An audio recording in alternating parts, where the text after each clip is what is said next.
Julian Olarbe. By profession, I'm a pharmacist, but I'm also representing our organization, the whole Philippine Association of Medical Device for Regulatory Affairs Professionals. Ayan, ma'am, since si PBBM po kasi, ika-2 taon niya po ngayon bilang presidente. Ano pong masasabi niyo, ma'am, sa pamumuno po niya? Sa pamumuno niya, nakikita ko naman po yung malaking effort niya sa lahat ng larangan ng mga iba't ibang sektor, like sa agrikultura, sa education, and lalo na po rin sa health. Kasi po marami, like sabi po namin, regulatory affairs professionals po kami, and we're dealing with FDA. Nakita po rin namin yung malaking pagbabago rin po sa FDA na talagang with the strong support of Director General Samuel Zacate. So, nakikita ko rin po lahat yun ng effort, lahat po na, although may mga detractors naman, pero I can see na how he deals with all the problems and challenges and all the efforts po talaga. Nakikita po naman ng mga Pilipino. Ayan, ma'am, may mga kababayan po kasi tayo na nagrarally, nananawagan na magbitiw na si PBBM bilang presidente ng Pilipinas. Ano pong masasabi niyo sa kanila, ma'am? Sa tingin ko kasi he is the elected president. So, mapaano mang kulay natin, mapadilaw, mapapink, mapapula, mapag-green. So, tapos na po yung panahon ng election. So, kailangan po talaga as one Filipino. Isa lang naman po ang gusto natin lahat, mapabago ang buhay ng bawat Filipino. So, I think kailangan support natin siya. Hindi natin maiiwasan na may mga ibang kapintasan, pero ganun talaga yun sa term na yun from nagsimula tayo doon sa pandemic. So, ang hirap bumangon, bagsak ang global market. Pero, hindi po talaga maiiwasan yun. Ang dapat lang natin gawin ay ipagdasal natin siya at suporta bilang isang Pilipino. Ma'am, last message na lang po sa ating mahal na Mr. President, hang on. Kasi alam po namin lahat yung gusto niyo pong mangyari sa bansa natin. Wag po kayong sumuko, pinagdadasal po namin kayo. At as a Filipino, we strongly support you as one of the health workers. Salamat po, Mr. President. Elona de la Cruz po. Ma'am Elona Ma'am Elona de la Cruz, since si PBBM po ay ika-2 taon niya na po bilang presidente, ano pong masasabi niyo sa pamumuno niya? Okay naman po, ma'am. Wala naman po problema. Asing galing din po siya natatawin. Wow! Ma'am, may mga kababayan kasi tayo na nananawagan na magbitiw na po si PBBM bilang presidente natin. Ano pong masasabi niyo sa kanila? Ano nila ho yun, ma'am Yun po ang kanilang opinion po nila yun. Pero sa inyo, ma'am, anong masasabi niyo sa mga programa ni President Bongbong Marcos? Okay naman po, ma'am. Marami lang po siya natin. Ma'am, last message na po para sa ating mahal na Pangulo. Message na lang po. Message na lang po. Kaya namin. Iya daw namin. Sa amin po mga BHW dapat kasi kami po ay mga grupo ng mga barangay health worker. Dapat po yung dagdagan pa yung suporta sa amin. Yan lang po. My name is Angelia Ong, and today I'm very, very happy that I got the opportunity to be back in Malacanang grounds and experience together with our health workers today yung concierto sa Palacio. So, first time this year. I've been here before, but not for a concert. Actually, lang yun flag raising ceremony ata yun. Kasi in the past, I did a pageant called Miss Earth. So I was able to represent the country, won for the country. So naimbitahan tayo kahit pa paano makabisita. But I'm so happy. Fast forward to 2024, I'm back here again. Medyo maulan lang, pero masaya pa rin naman yung energy ng lahat. Ma'am, tanong ko lang, tingin niyo, ma'am, anong kahalagahan na may gantong event po na tribute po para sa ating mga healthcare workers? Para sa akin, napakahalaga kasi minsan na take for granted natin yung value ng mga Pilipinong pinaka nagtatrabaho o pinaka hardworking kumbaga. Especially noong pandemya, 2020 hanggang sa 2022. Medyo, alam mo yun, doon talaga natin nakita yung value ng mga health workers. Na kahit hindi ako nurse, nagiging assistant nurse ako. Kasi kailangan ng extra hand, kailangan ng tulong, ang daming may kailangan ng tulong. So yung mabigyan sila ng kahit isang araw man lang, they deserve more. Yung isang araw man lang ng kaligayahan at maimbitahan sa lugar kung saan bahay ng pinakamataas na upuan ng ating... Ako, grabe na challenge yung Tagalog ko doon. Ayan. Pero kidding aside, pwera, biro.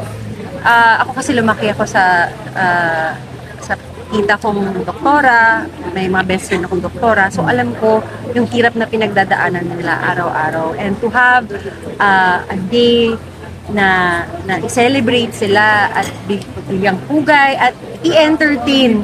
You know, hindi yung mag-iisip sila ng duty nila ngayon, kundi ang isipin lang nila, umupo, mag-enjoy, kumain ng napakasarap na fish balls, at palabok, makainom ng napakasarap na iced tea, at mga lutong Pinoy, 'di ba? Yung makita nila yung isa't isa, merong camaraderie, isang malaking kumbaga pasasalamat natin sa kanila, at I'm sure sila din, they feel the love.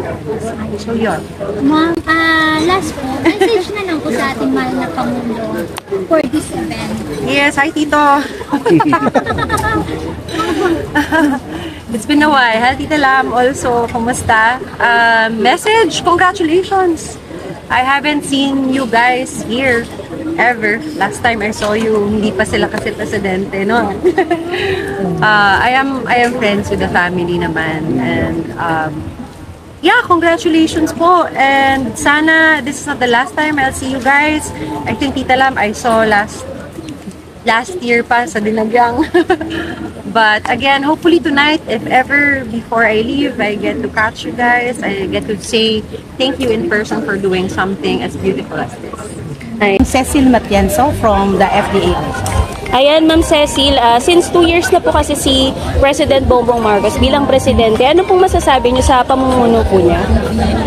Actually, if you would see yung Pilipinas ngayon, wala ka namang nababalitaan na nagkakagulo tayo or hindi maganda yung ekonomiya natin. No? I think we're striving more from a pandemic, nanggaling tayo sa isang pandemic state. Diba? And I think he's coping very well yung mga projects niya dito sa atin. Ma'am, may mga kababayan po kasi tayo na nananawagan po. May mga rally po na nangyari nung nakaraan na pinananawagan po nila na mag-resign na si President Bongbong Marcos sa pwesto niya po. Ano pong masasabi niyo sa kanila? Ano lang, hintayin niyo yung oras niyo. Let the President continue to serve the people. Kasi ano yan kung calling niya yan, calling niya yan. And I don't see anything na pwede mong ibutas sa kanya para magbitaw. Wala wala siya yung factor na yon. The way kung papaano niya or kung papaano siya namumuno. As you can see naman, where the economy is building up. And being with the Food and Drug Administration, nakikita niyo rin naman na papaano nag-strive yung mga taong itinalaga niya. So, I think let him prove himself that kaya niyang mamuno, kaya niyang itaguyod ang bansang Pilipinas. Ma'am, last po, message na lang po sa ating mahal na Pangulo. Mr. President, kasama nyo kami sa pagtaguyod ng Pilipinas. Tuloy nyo lang po kung ano po yung ginagawa nyo ngayon at ang buong suporta po namin ay nasa inyo. Ayan, Doktora, bali ngayong araw po kasi is ika-2 taon na ni President Bongbong Marcos bilang presidente ng Pilipinas. Ano pong masasabi niyo, ma'am, sa pamumuno niya? So far, okay naman. So far, okay naman yung mga yung kanyang mga ginagawa mga projects para sa mga health workers sa government, ha. So sa private sana makita rin yung mga ng private, yung mga health workers para sa mga benepisyo ng mga private practitioners. kasi tayo na nanawagan po na magbitiw na si PBBM bilang presidente. Ano naman masasabi niyo sa kanila? Depende siguro yan sa ano, kanya-kanya kasi tayong opinion, kanya-kanyang desisyon. Kung ano ang, hindi kasi natin madidiktahan ang bawat isa. Kung anong iyong nararamdaman, yun siguro yun. Kasi tayo kasi, may kanya-kanya tayong posisyon sa ang bawat isa sa atin. So siguro yung iba, maganda ang kanilang nararamdaman ngayon sa pamumuno ni PBBM. Yung iba naman, hindi sila nakakaramdam ng ginhawa. Kaya siguro ganun na nararamdaman nila. Hindi natin maaalis kasi yun eh. Hindi naman natin mapiplis lahat. Mensahe niyo kay President Bongbong Marcos? President, sana po yung makikita mo lahat, yung mismong nasa pinakamababa, no? Kasi minsan kasi kailangan po natin talagang dun po tayo pumunta sa pinakamababa at yung minsan wala kang kasama para makita mo yung tunay na kalagayan ng taong bayan. So, gaganda ang ekonomiya ng bansa, gaganda. So, hindi naaalis sa mga health workers, hindi naaalis sa mga Pilipino dito. Basta maganda lang ang to. Sana, we hope na sana magawa yun ng ating presidente. Ma'am, ngayong araw po kasi is ikadalawang taon na po ni President Bongbong Marcos bilang presidente natin.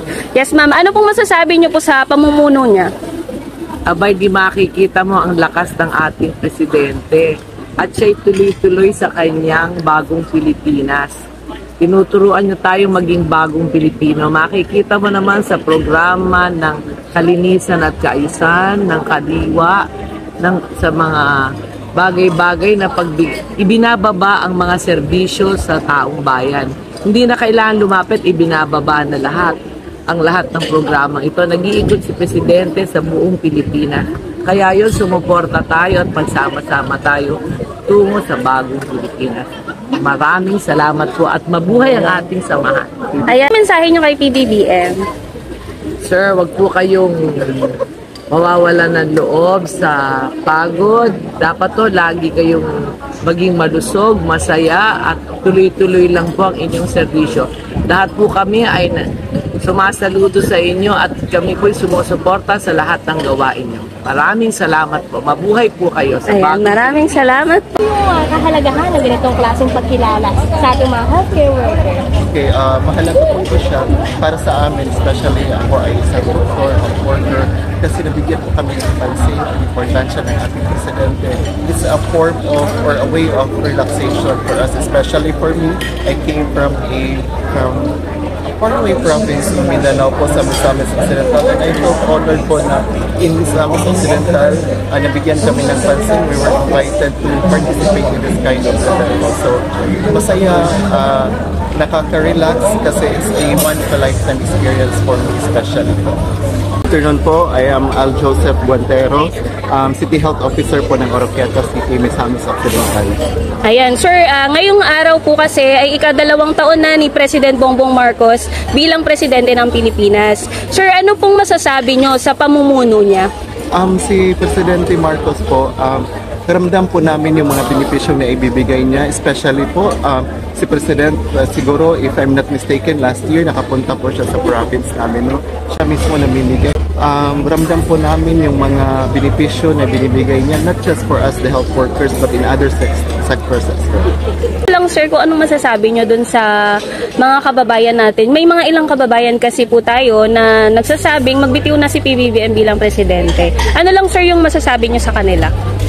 Sa tingin ko po, hindi naman po siguro kailangan niya magbitiw, di ba? For what reason? Wala naman po ako nakikita ng dahilan na magbitiw siya. I will give him the chance.